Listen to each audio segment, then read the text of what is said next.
வணக்கம்ப்பா. பால் வந்து நம்ம குடிக்கவே கூடாது. மோர் குடிக்கலாம். தயிர் கூட சாதத்தில் போட்டு வேணால் பிசைஞ்சு சாப்பிட்லாமலே. மோர் குடிக்கிறது ரொம்ப நல்லது.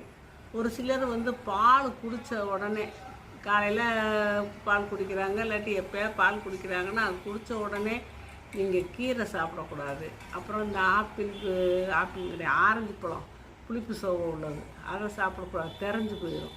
அப்புறம் இந்த எலுமிச்சை ஜூஸு கொஞ்சம் நேரத்தில் எல்லாம் அரை மணி நேரத்துக்குள்ளே எலுமிச்சை ஜூஸு எலுமிச்சை இப்படி சேர்க்கக்கூடாது.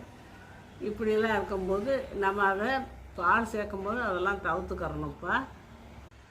இந்த மருந்து மாத்திரை சாப்பிட்றவங்க சாப்பிட்ட உடனே மருந்து மாத்திரை போடுவாங்க.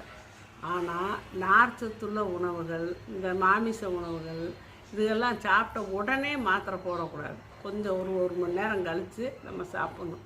ஏன்னா அது இதுவும் சேர்ந்து எதாவது ப்ரெஷரை உண்டு பண்ணிடும். அதனால் அந்த சும்மா சாதாரண ஒரு இட்லி தோசை சாப்பிட்டோம்னா சாப்பிட்டுக்கலாம். மற்றபடி இந்த நார்ச்சத்துள்ள உணவுகள் சாப்பிடும்போது ஒரு மணி நேரம் பொறுத்து தான் நம்ம சாப்பிட்ணும். உணவு சாப்பிட்ட உடனே நம்ம பழம் சாப்பிடக்கூடாதுப்பா. பழம் சாப்பிட்டோம்னா பழங்கள் வந்து அரை மணி நேரத்தில் செரிமானம் ஆகிடும். உணவு செமிக்கிறதுக்கு வந்து 4 மணி நேரம் ஆகும். அப்போ அரை மணி நேரத்தில் செரிக்கக்கூடியதுக்கு ஒரு திரவம் சுரக்கும், 4 மணி நேரத்தில் சுரக்கிறதுக்கு கொஞ்சம் நிறையா திரவங்கள் சுரக்கும் வயிற்றுக்குள்ளே. அப்படி இருக்கும்போது ரெண்டையும் சேர்த்து இது பண்ணும்போது அதுக்குள்ளே ரெண்டுக்கு என்ன செய்யறதுன்னே புரியாமல் கொலாப்ஸ் ஆகி ஏதாவது வயிற்று பிரச்சனை வரும். இல்லாட்டி அந்த சத்து வந்து உடம்புக்கு நம்ம சாப்பிட்ட சத்தும் சேராது, அந்த பழத்தோட சத்தும் சேராது. அதனால் சாப்பிட்றதுக்கு 1 மணி நேரத்துக்கு முன்னாடி பழம் சாப்பிடுங்க, இல்லாட்டி 1 மணி நேரம் பின்னாடி பழம் சாப்பிடுங்க.